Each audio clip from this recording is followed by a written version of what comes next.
Hello, this is Thunderhands. How are you today? I want to talk about moccasins and boots today. Moccasins and boots.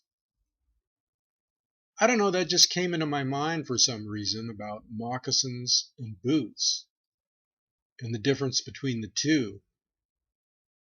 And I figured maybe I could build some kind of story around it or create some kind of metaphor. And when things like this come to me, I just go with it. So, like I say, I'm a work in progress here. And I just talk about things, and I hope that the things that I talk about resonate on some level with you people out there.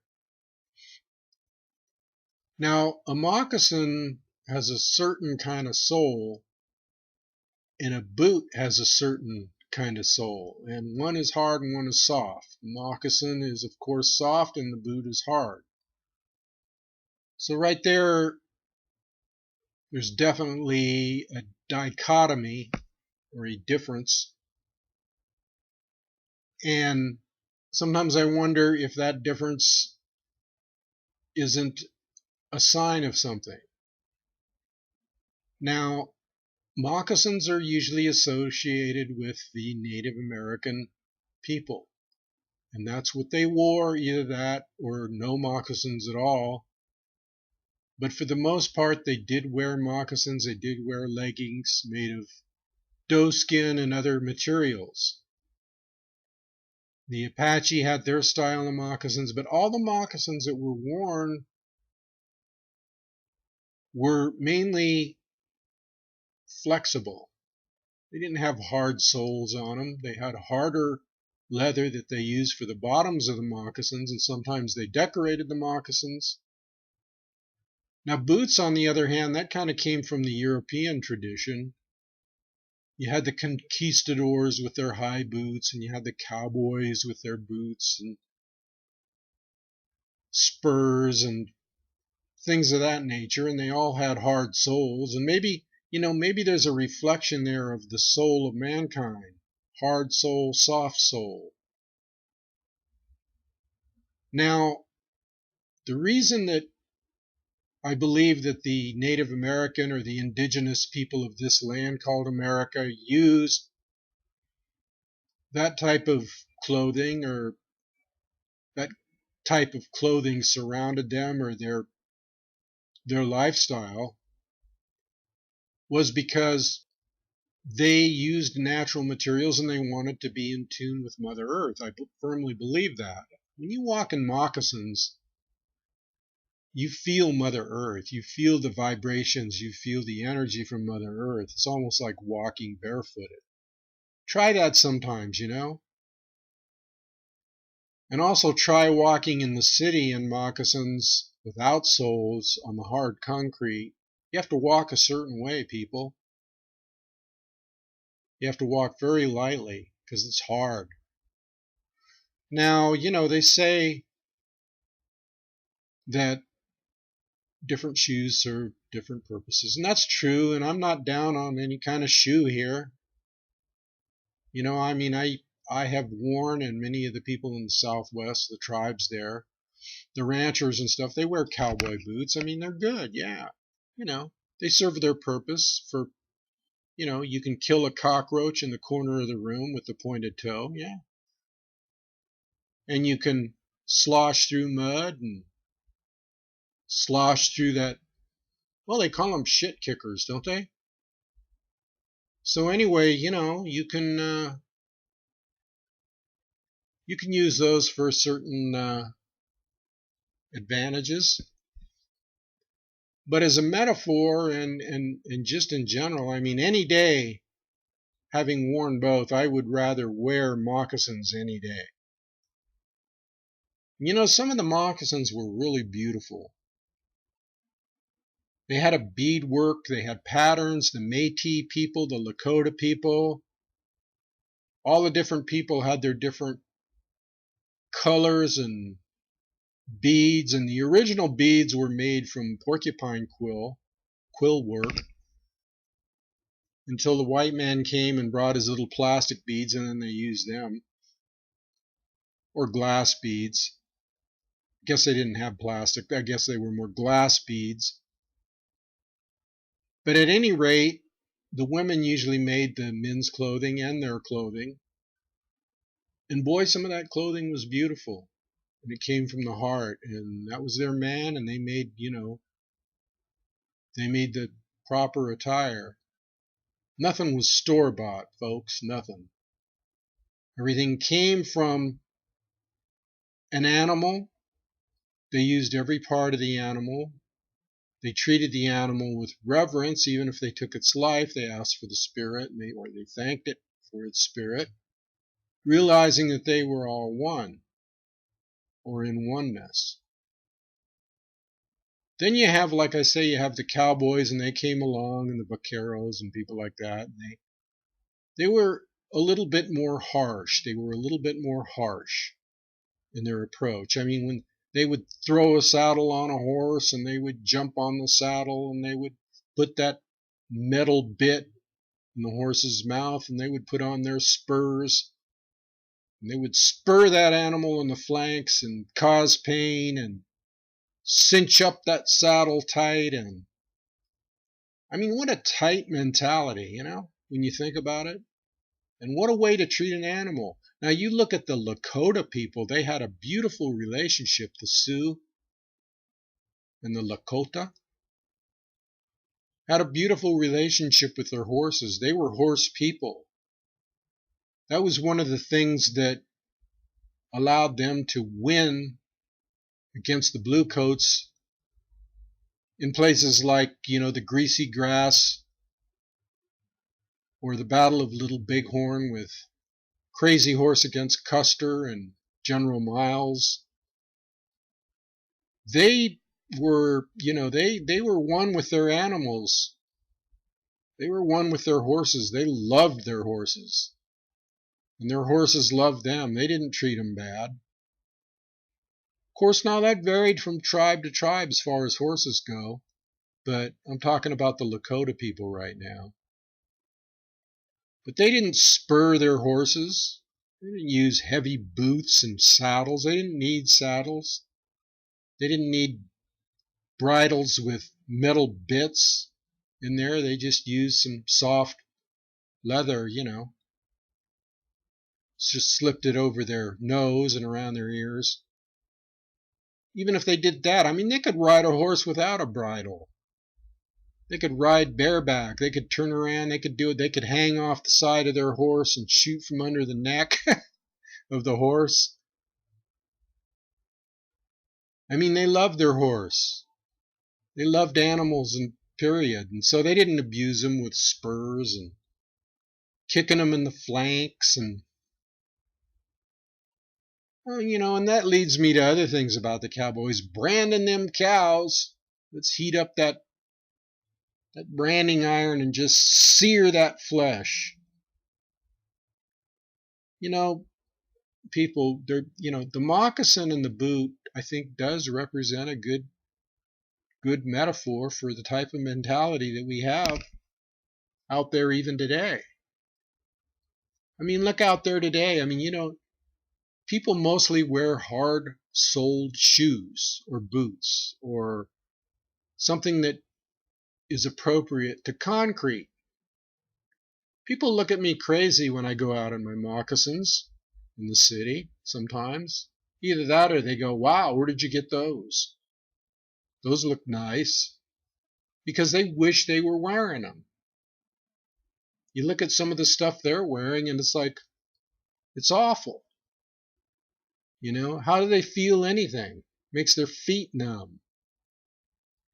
And these, when I was a kid, if you didn't have moccasins, you had the early tennis shoe, which was a Goodyear. I think it was made by Goodyear Rubber, the same people that made the tires. And they came out with this canvas shoe, and I'm sure a lot of you are too young to even remember that.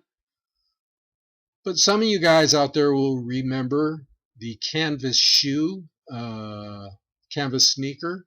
Called them sneakers because they were like moccasins, and they had white. They came in one color, white sole and black. I think I talked about this before, but I'll talk about it again. They had white soles and black canvas, and they kind of came up to that bone there on your foot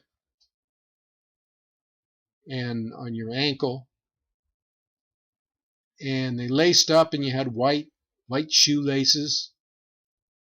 And you could get them wet. You could go in the water and they'd dry out. They were canvas. Nowadays, look at the tennis shoes. Again, I mean, if you want to call them tennis shoes, they're like combat boots. They're like, I don't know, they're thick soled, and they got this thick material, plastic almost. And I mean, you put those things on, you feel like you feel like you got an anchor tied to your ass. I mean, it's like, how do you walk around in those things? So anyway, oh, and let's not forget they even got lights on them now. I saw some kids the other day walking with them. I suppose they have them for adults too. They had lights on them.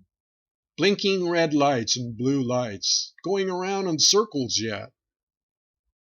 Oh man, that's just like out there to me. I mean, could you imagine an Indian trying to sneak up on somebody with tennis shoes on with blinking lights on them? Yeah, we're over here.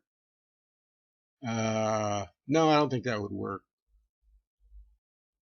I mean, it's just ridiculous, the mentality. And shoes, I guess, reflect a mentality. And while we're at it, so do clothes.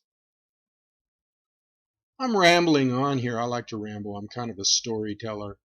One thing leads to another, That's what they say. Just like when you're on a date, one thing leads to another. Got to have a sense of humor. But anyway, in talking and in storytelling, one thing leads to another. And where was I here? Oh, yeah. The clothes that people wear nowadays. I mean, that's just an extension of the boot moccasin thing. Most of the clothes, these guys that wear ties, and I've had to wear ties on occasion, wore them a lot in my life. Swore I'd never wear one again, and I won't. I mean, talk about a built-in hangman's knot. Just pull that puppy up and you hang yourself by it, And they take ties away from people sometimes too when they incarcerate them because they're afraid they're going to hang themselves with them. But pulled up tight around the neck there, that stiff white shirt and the button-down collar and the blue blazer and the wingtip shoes and the briefcase and the short haircut and all that good stuff. Is that good stuff? No, that's not good stuff. That's a square mentality, man. I mean, it's just like the bushes they trim around the buildings, the apartment buildings. They all got to be square, just like the building, just like the person living in the building, a square. I'm not upset about it. What is, I'm getting more mellow in my older age here, but... And I guess you could, let's jump over to the comparison between shoes and moccasins again. I guess you could think about that as a duality type thing too, really. You could think about it as the hard and the soft, so there is no right and wrong with it. See, I always get back to that belief system thing, and when I talk, I'm not like condemning or doing anything. I'm just having fun. I'm talking. It gets lonely here. So anyway, I'm talking to somebody out there, and somebody hopefully is listening, although sometimes I wonder. Sometimes I wonder if people are really listening out there. I guess you are. There's a few of you, according to the stats here. But, I like that comparison, the moccasin and the hard shoe and and the clothes and the mentality, and then you have Mother Earth with that's soft. I mean, there's some hard places like mountains. Inyan, they call that in Lakota. And in Apache, they call the spirits of the mountains Gan. But it's being in tune with Mother Earth or not being in tune with Mother Earth or Grandmother or Unsi or Maka or whatever you want to call her. Or, being in tune with artificial BS. Tall buildings and concrete structures and freeways and radio towers and jets soaring overhead and cars rushing on the freeway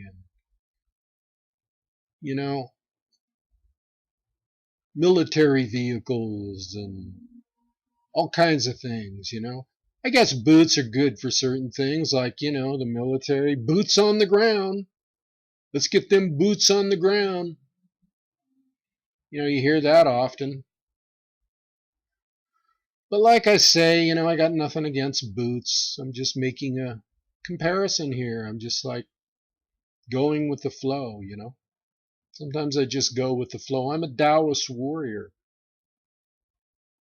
I have that spirit in me, And sometimes it's even hard to do shows because I think about, well, what am I talking about anyway? What am I talking for? Is there a message here somewhere? Are people listening? Well, I talk about survival and I talk about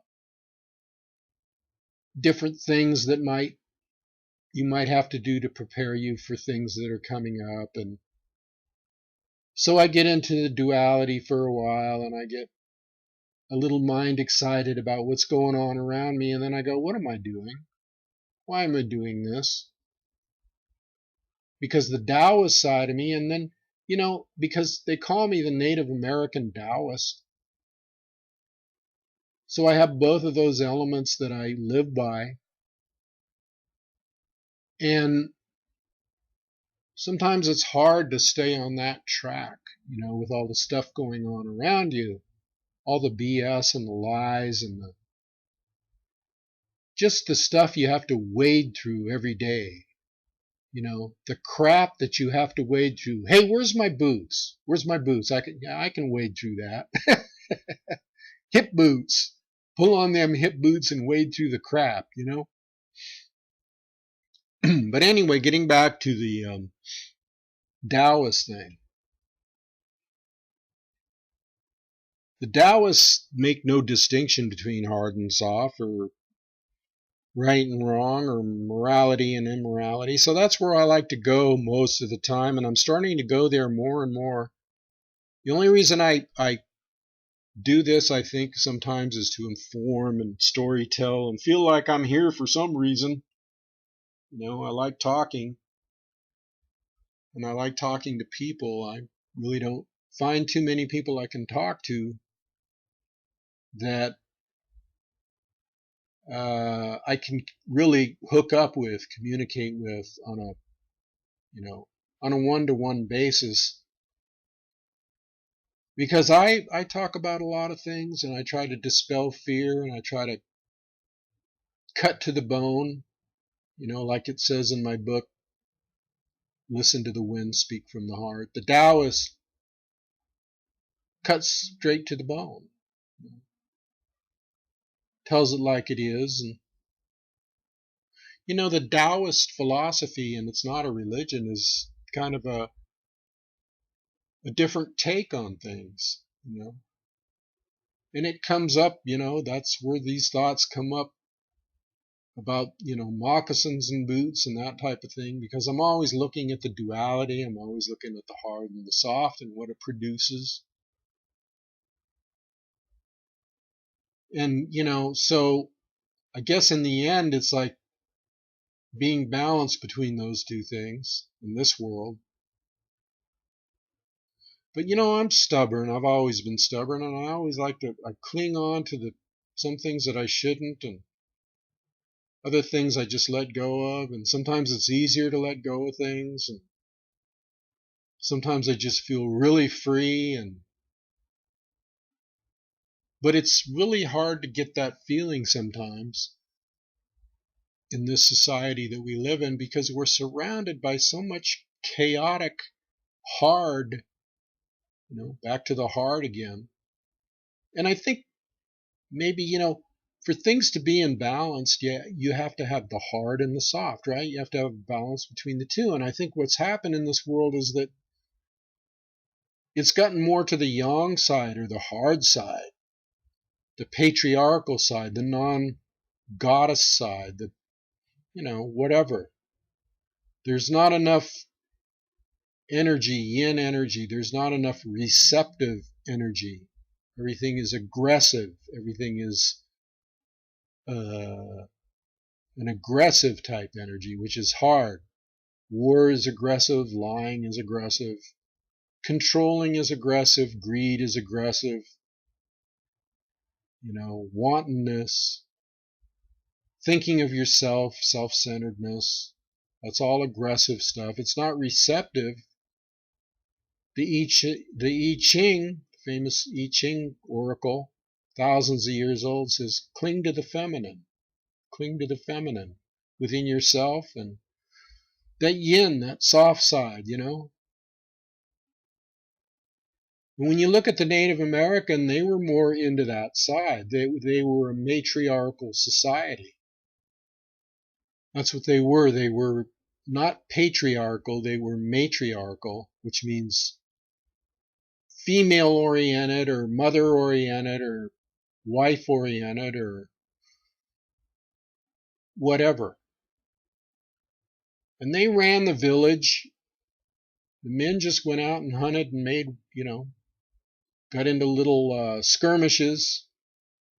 I don't want to really say war. I guess they were warriors. I mean, yeah, I guess they got into war with other tribes, but nothing like today's wars. I mean, those were honorable. And what made them honorable? Well, because they had compassion a lot of times for the other tribes. They would let people go, and they would just count coup sometimes. They would just go up and hit them with a stick and say, hey, I'm brave, and ride off. I mean, it was a different type of thing, whole different thing. We'll get into that someday, but that's too intense, or not too intense, too in depth to get into right now. But society certainly has changed since the Europeans set foot on this land continent here. And everything has gotten harder, like the hard soul and the stiff shirts and the, So it's something to think about, Lifestyles. And you can change your lifestyle at any given moment. You can shape shift, you can change your molecular structure by just thinking a certain way. I call it going dimensional. And I think that also this kind of lifestyle has produced fear. It's produced a lot of fear. And someday we'll have to analyze that. The hard produces fear, I think, because then you're not receptive, you're not going with the flow. You're butting your head against something hard. And so, there's a lot of implications on all kinds of levels. I think I'm going to make this show short today because I don't want to bore you to tears here. So we're well into reaching the 30-minute mark. So let's go over the usual. And don't leave now, because I might talk about something else before I leave here. But let's go into the links on the side over there, spiritofcrazyhorse.com, all one word, Spirit. And just click on that link and go there, and you can check it out. There's a space there for my newsletters and a space to donate. Appreciate any donations, really do, because I To be truthful with you, I could end this series of shows anytime, and then I'll just make a DVD or a CD out of them and sell them. But you're hearing them now, so if you want to donate, I still got that pool going to give away the free book, with a $10 donation, and shows you how many donations I've got. There's not that many in there to make a choice right now. So if you would do that, I'd appreciate it, and I appreciate anything. So we got the newsletter and the donations, and then the books are on Spirit of Crazy Horse. You got Emergence and Listen to the Wind Speak from the Heart. Both books that I really enjoy myself. And I enjoyed writing them, and I think they go together well because it's almost like a companion but with a different slant on it. So if you want to purchase those, that would help too. But like I say, this show is costing money, and that's something I was telling someone the other day is there's a lot involved with putting these shows out. I mean, you gotta record and edit and upload and download and delete, and you have to think about what you want to talk about, and then I got to make up a little graphic to send out to the people, and then I got the newsletter. I mean, by the time you get done doing, or I get done doing all that stuff, it's like all day. It can be draining. So, keep that in mind. I'm not just sitting here. I mean, yeah, it is fun. And it gives me somebody to talk to, a one-sided conversation here. I always like to get feedback, though. That's the problem. I like to talk to people. And I have the people around town that I talk to, that I run into every day at the coffee shop or the grocery store, that are tuned in. Some of them I have given my books to. And it's a whole different thing because there's an exchange of energy going on there, and that's always good to have, that exchange of energy. But I hope that my energy is good for you, and that I hope that, I come across as somebody that you'd like to talk to in person. Which brings me to my seminars, which I won't go into except that I'd like to do them. And so right now, winter's coming on, and feels kind of good to just settle in, and I might not do as many shows. So anyway, I'm gonna bail out of here like I did when I was a kid in my swing, on my swing set. I used to bail out and yell, "Geronimo!" Pretend like I was flying like a hawk. So I'm gonna bail out of here, folks, and I'm gonna say, "Geronimo!" Okay? And until next time, this is Thunder. Bye.